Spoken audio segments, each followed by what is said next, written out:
Sebelum perubahan signifikan terjadi, banyak daerah di Tiongkok terdiri dari gurun yang kering dan tidak subur.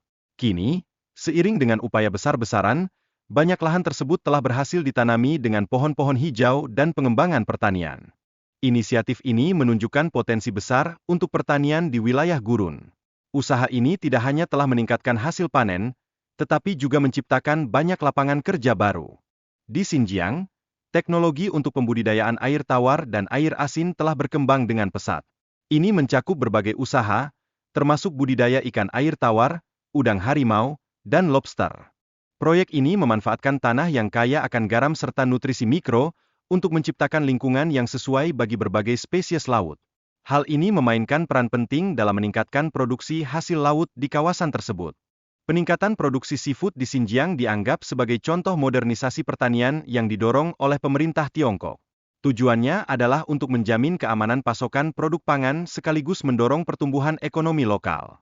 Setiap kilogram udang harimau hitam kini dijual seharga 200 yuan, memberikan dampak positif terhadap pendapatan masyarakat setempat. Ini menunjukkan bagaimana inovasi dapat berkontribusi terhadap peningkatan kesejahteraan masyarakat.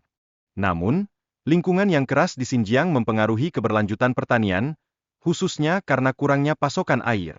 Hal ini menciptakan tantangan besar bagi para petani yang berusaha meningkatkan hasil panen mereka. Produksi ikan air tawar di Xinjiang memberikan kontribusi pendapatan yang signifikan bagi masyarakat. Kegiatan perikanan ini memang sangat krusial bagi ekonomi lokal dan kesejahteraan penduduk setempat. Danau Boston, yang merupakan danau air tawar terbesar di negara tersebut, berperan penting dalam ekosistem. Danau ini mendukung variasi spesies burung dan kehidupan akuatik yang beragam. Xinjiang berencana untuk memperluas budidaya lobster air tawar Australia dan meningkatkan produksi seafood bagi konsumen. Hal ini mencerminkan pertumbuhan serta inovasi dalam industri makanan laut. Konsep menciptakan laut di tengah gurun pertama kali dicetuskan oleh insinyur asal Skotlandia, Donald S1MCHE Pronunciation Kenzie, pada tahun 1957. Ia mengusulkan pembuatan kanal panjang yang menghubungkan laut dengan daerah tersebut.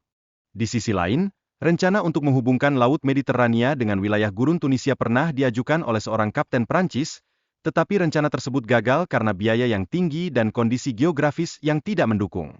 Desertifikasi kini menjadi tantangan besar bagi banyak negara, memengaruhi ekonomi, masyarakat, serta lingkungan.